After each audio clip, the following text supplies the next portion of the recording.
So we've had this E30 for almost 5 months now, and this is taking way too long, and I want this car done. I forgot about all the other cars, and I'm literally just concentrating on this E30 because this needs to be done, and it will be done. In the last video, we ended off and we actually installed the hydro. So now that's fitted, we can actually run all the brake lines and get one step closer to this car driving. So we need to get a custom brake line to the hydro made, and we actually need to get a custom clutch line made as well, because as you know, we're running a pedal box. Luckily for me, there's a company right round the corner. Right, so we've got the braided lines. One end is only loosely on because obviously with the angle and stuff, I need to get it in the right place, mark it, come back, and then they'll crimp it back on. Because we've got two 90-degree bends here for the clutch line, and if they're a little bit off, I'm gonna have to pull the hell out the braided line, or it might not even screw in. So yeah, let's go home and let's get this done. Okay, so all the brake lines are on the car. So this is the hydro, which I've just realised for me rushing this job, I've put the inlet and the outlet on the wrong way round. And at this point in the video, I've not realised yet. So it's another thing we've got to fix. We've got the clutch line in. This is the clutch line. We've got a 90-degree bend. Coming over here, and I've just drilled a hole in the car, put a grommet. Now it's going to the clutch slave. Got all 3 cylinders coming here, and I've got braided line on each corner. And we've now got the nipple in this side, so I'm going to fill it up and hopefully we'll start getting a pedal, and we're going to bleed it as well. So let's fill it up and let's get bleeding, and we're going to have brakes.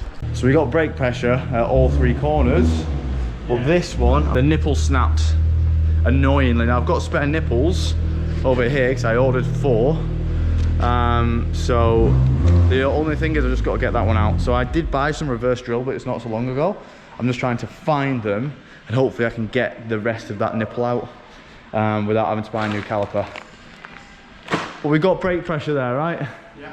Yeah, we got brake pressure. Now luckily I ended up buying these stud removers and these reverse drill bits from when I got the clutch stuck in the right. So I'm hoping that we can get this out.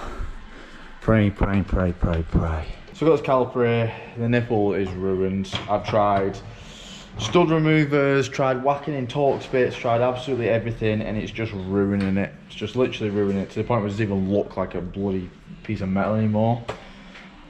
Tried ringing GSF in Euro car parts, they can't get hold of them at all. I'm gonna be driving this, do you know what I mean? So annoying. Not happy at all, to be honest, because now this caliper's just in the bin. Shit, you know what I mean? Done. So I'm gonna have to wait and order one online. It might take a week. Meaning I won't be able to drive the car.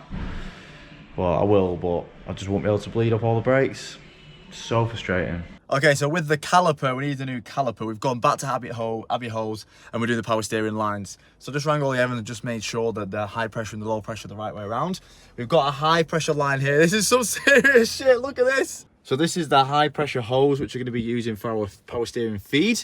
So we've got 90-degree banjos on there, which we've got an M16 1.5. To an M14 1.5. So this goes into the pump, this goes into the rack, and then this is just the return line. So that goes onto the rack, and then it's a push fit back onto the pump.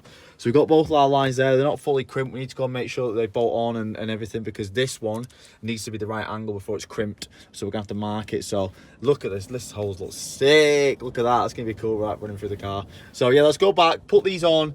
Hopefully we've got enough clearance with all the 90 degrees and things like that and the banjos, and hopefully I've got the threads right. And then we're gonna have to come back and get these crimped. I don't know how expensive this is, but it's like 3 meters each, and obviously this line looks expensive, so I'm a bit scared. But they were like, no, don't worry, we'll sort of good price, but I don't know what their idea of a good price is. So let's go home and let's get a power steering on, and we're getting closer and closer and closer. But yeah, shout out to these in Essex and Grays. They've been absolutely insane. Absolutely everything I've needed they've had, which has been absolutely crazy, and they're literally around the corner as well. And like, I'm not like a good, you know what I mean, I don't really know what I'm talking about, to be fair. I'm just like, you know, I'm average at this kind of stuff, and they've got it right every single time. They understand what I need. And I feel like when you go into places like that, when they talk about, you know, when they're always talking about different thread sizes and pitch and seats and all this kind of stuff, and you're like, I don't know, usually you get looked at like a bit of a dickhead, but they've been so helpful, and Yeah, thanks guys. So the reason the hose is so long is because the rack's over this side and the power steering pump is in there. And I wanted it to be somewhat nice, so we're gonna go along the steering rack and then up through here. The hose is a bit bigger than I thought, so we're gonna see how we can get around it. But we're gonna go through the firewall, we're gonna have to drill 2 holes, and then we're gonna go into the pump there. So we want all the lines following the tunnel down here and over. So this might be a bit difficult. There's not got much room, but I'm hoping that these, they've loosely put them on just to make sure that we've got enough clearance. One of them's fully crimped and one of them isn't. Okay, so that's the return line. So first of all, we're going to see if these actually bolt onto the steering rack and we actually have clearance. So let's pray that that's the case. So we've got the lines pretty much where we want them to be. So we're on the ones that have been soft crimp, we've painted them. So we need them the lines to mark up, and that's going to get the angle. So that's where it's run. We've got the 2 lines running through there. We drilled 2 holes in the with a hole saw in there. They come down here, and they're going to hug the subframe as far away from the manifold as possible. We will put some heat-resistant tape around them both. They both go down. They both go down there, and they both come underneath the engine. And then onto the steering rack like that. And the same again, we've paint marked the ones that have been soft crimped. This has been hard crimped, so it's going to be like that. So that's going to run underneath the engine, along the subframe, up, and then this one's going to follow it as well. So we'll let them dry before we start taking them off. But we need to take these back now and get them crimped, and that'll be what our power steering line's done as well. So I finally realised my mistake on the hydro, and here's me just doing the whole brake line again because me being stupid. Now luckily I found an adapter on eBay which would make my braided line which I made for the hydro not useless, which is good, but I've got to wait for that in the post. So the brake line is now in the correct way, so this brake line goes through to the rears. I'm just going to wait for my little adapter so I can put my braided line back in. In fact I can probably put it in this end now and just have it here and then put my adapter in. That is the brakes then done. Now whilst waiting for the prop to come back, I'm actually going to start turning my attention to the body kit. Yes, we've got a full fiberglass wide body kit going on this car, and first of all I've actually got Lexan polycarbonate windows as well. Now I've never fitted these, so let's give this a go. But first of all we've got to make fit something that was made to fit but never, of course, never does always fit. Now I actually thought Tiger Seal would be strong enough alone to hold this, and it probably would be if you stood there and held it for 24 hours. Sadly, it was wrong. Don't try this. Use the normal way, which is riv nuts. Do not try Tiger Seal on its own. Gaza, come and give me some tape. Come and help me a sec. Do you need me to tie you up tomorrow? That's it, yeah. You know what I mean, for the day with Lee, when I'm finished window on, waiting for the glue to go off. It is not strong enough, no matter how hard you think Tiger Seal is. I had to take it off quick and rib nut it, and now it looks an absolute mess. But we live and we learn, don't we, Gaza? Drop the door, which is why all the shit's here. I'm happy I put the Tiger Seal because the Tiger Seal will seal it from water getting in, but definitely rib nut it first and then put some kind of sealant. We live and we learn, you know. What we're going to do is though, we're going to mask it and then paint the outer black. That's what everyone does. You put sealant or some kind of something there, and then you paint the outside black, and that's going to cover the white bit of the door. Annoyingly, I've dropped it and I've got it all over the fucking door here, so I'm going to try and get it off before it fully dries. Okay, so I managed to clean off the door as well. Managed to get all the old Tiger Seal off. Pretty simple really. I just used some like Scotch paper, Scotch pad, whatever, and some white spirit, and it come right off. So that's one door done, and one way figured out how not to do Lexan windows. So now we know how not to do Lexan windows, let's try and give it a proper good go. And that is drill all the holes and put the riv nuts in before you use any type of sealant. Now it is difficult on this because you have a bend in the plastic, so be careful when you're drilling.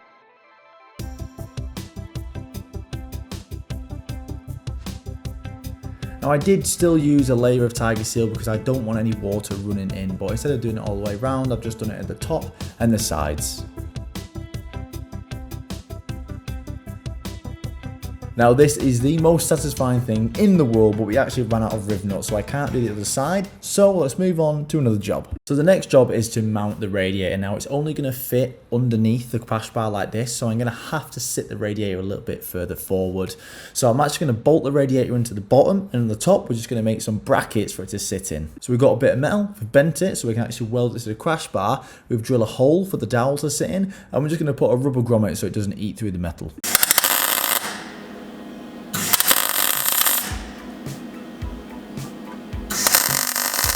We're just going to tack it in place, and we're going to make a replica for the other side, and when we're fully happy with where it sits, we can fully weld it to the crash bar.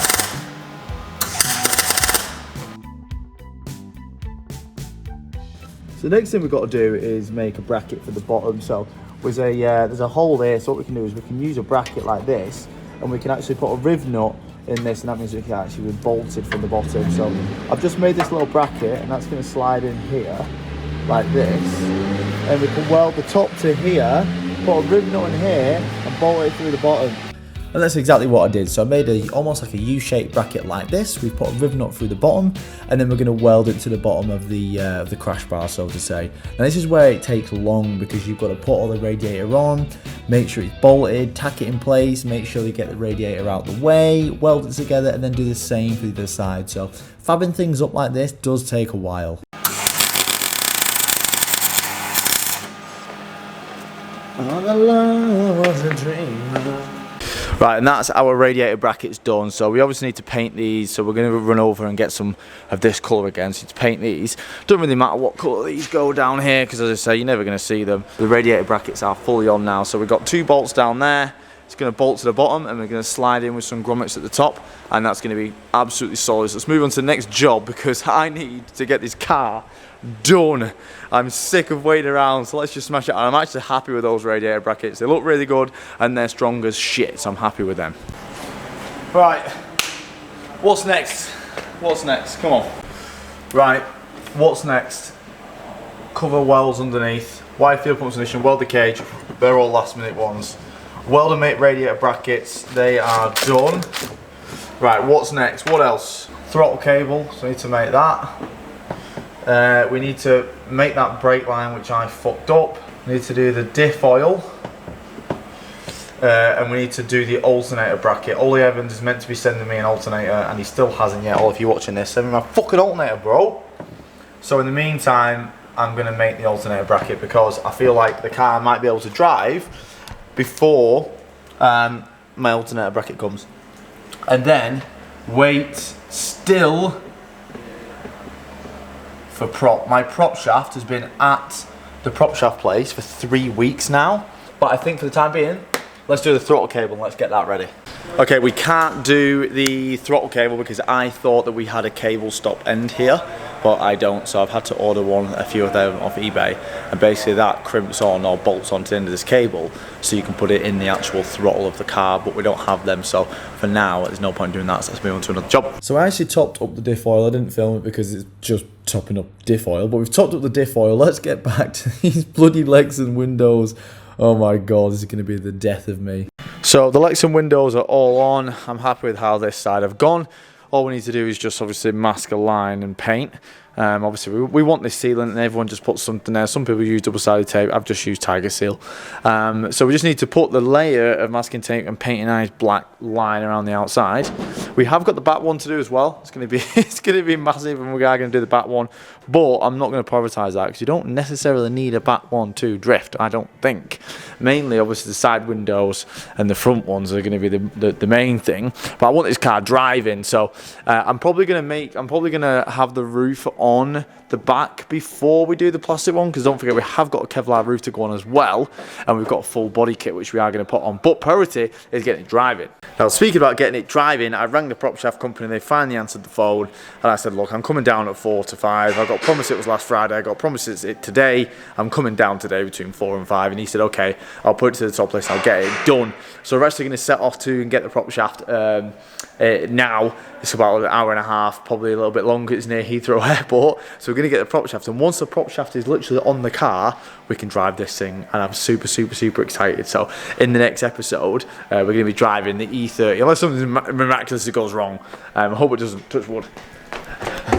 But we're going to be driving the E30 in the next episode because the prop's going to be here, and by the time the prop is all on the car, my brake lines should be, my brake line adapter should be back.